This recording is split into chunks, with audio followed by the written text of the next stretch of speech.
ప్రభునందు ప్రియమైనటువంటి దేవుని పిల్లలకు ప్రభు అయిన యేసుక్రీస్తు వారి నామములో వందనాలు శుభాలు తెలియపరిచిన పిల్లరా, మరి దేవాదేవుడి మహోన్నత దేవుని సన్నిధిలో మరి గతించిన దినమంతా కూడా ప్రభు తన కృపలో భద్రపరుచుకుని నూతన దినాన్ని ప్రభు మనకు అనుగ్రహించారు. 2024వ సంవత్సరం 5వ నెల 23వ దినాన్ని ప్రభు మనకు అనుగ్రహించి మరి దేవుడిచ్చినటువంటి వాగ్దానం, ప్రయాసపడి భారం మోసుకున్న సమస్త జనులారా నా వద్దకు రండి, నేను మీకు విశ్రాంతి కలిగజేస్తాను.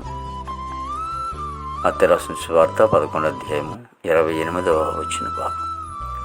మరి దేవాది దేవుడు పిలుస్తూ ఉన్నాడు. మరి ప్రయాసపడి పాప భారం మోసుకున్న సమస్త జనులారా, మరి యేసు దగ్గరికి వచ్చినప్పుడు పాపాన్ని తీసివేసి మరి నిత్య జీవానికి ఆయన హక్కుదారులుగా లేకపోతే వారసులుగా సిద్ధపరుస్తున్న దేవుని వాక్యం సెలవిస్తూ ఉంది. అందుకే పరలోకం నుండి భూలోకానికి లోకానికి వచ్చారు, పాపను రక్షించడానికి క్రీస్తు లోకానికి వచ్చాడని వాక్యం తెలియపరిచిన రీతిలో మరి ఆయన దగ్గరికి రండి.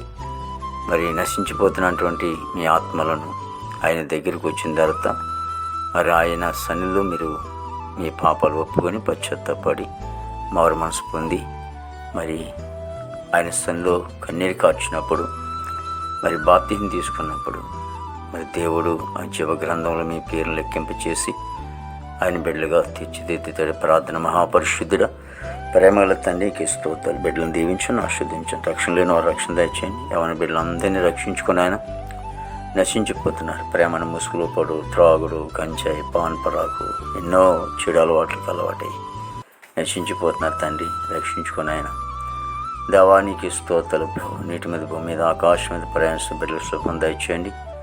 ఆ భారతదేశాన్ని మీరు ఆశ్రయించండి. భారతదేశంలో రాష్ట్రాలన్నింటినీ కూడా దీవించండి.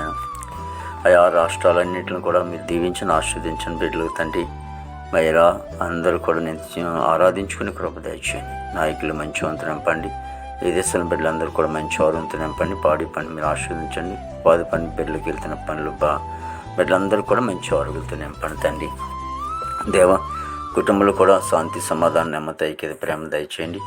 దేవ ప్రతి ఒక్కరి జీవితంలో సంతోషం, ఆనందం మీరే దయచేసి దేవ కోర్టు గొడవలు, కేసు గొడవలు అన్నీ కూడా కొట్టివేయండి. హాస్పిటల్ రూమ్ స్వస్థపరిచి నీ నామానికి మాత్రం మహిమ తెచ్చుకోండి. ఈ దినమంతా కొన్ని విశేషమైన కృపతో నింపి నామకు మహిమ తెచ్చుకోండి.